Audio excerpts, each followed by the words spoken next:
So we've just been told that 2024 summer was the coldest summer since 2016, I think.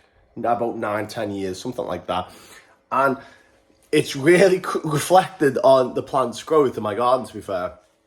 Like, even sunlight, like, I'm pretty sure alongside the temperatures, there's been a massive reduction in the actual UV, in the actual sunshine hours for, especially Northern England, or Scotland. Scotland's sort of the brunt of it.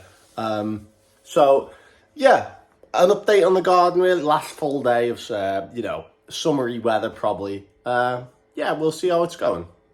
So I actually found a little cricket. They've been in my greenhouse a few years, actually, and now and again they escape. I have no idea what cricket this is, or even if it's native. Like, it could have came on one of the plants I bought a few years ago. And it seems to be like a colony now, but they look pretty cool. I like them. Yeah, but the exotics are looking okay. Trachea obviously looking good, and the garden it's okay. It's okay. But yeah, me watering the plants there, well, struggling while I'm recording. But the thing is, everything's growing so slow this year, exotic-wise. Obviously, the native plants are okay, but the exotics have really struggled. The ones in the greenhouse, obviously fine.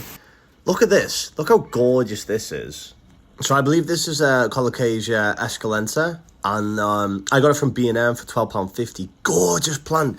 I've always wanted the Colocasia, but I didn't know which one I wanted. So I'm going to bring this guy in winter, but he's happy right now. My bougainvillea has done quite good this year, granted quite late. They flowered really late, probably about midsummer they started really flowering. Usually they flower a lot earlier than that, even outside. But look at that. Look how gorgeous that looks. So hopefully we get a decent show before the first frosts in November. But it's a beautiful day. But it's been such a miserable, grey, dull year. If you're in the north of England, it might be different in the south. I did visit Kent, beautiful place, and it was really hot and sunny.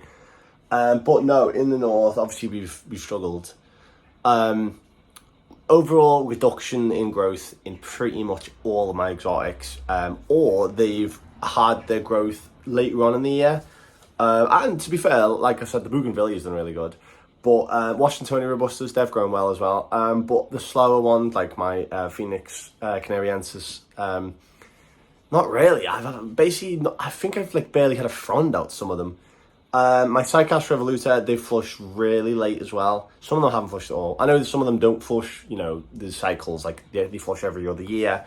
But even when they did flush, there wasn't even that many fronds. So yeah, overall disappointing year, but listen, what can we expect? Like, we've come from 2022, which was the hottest year on record in terms of maximum temperature. So maybe here's the next year. So we'll keep being hopeful.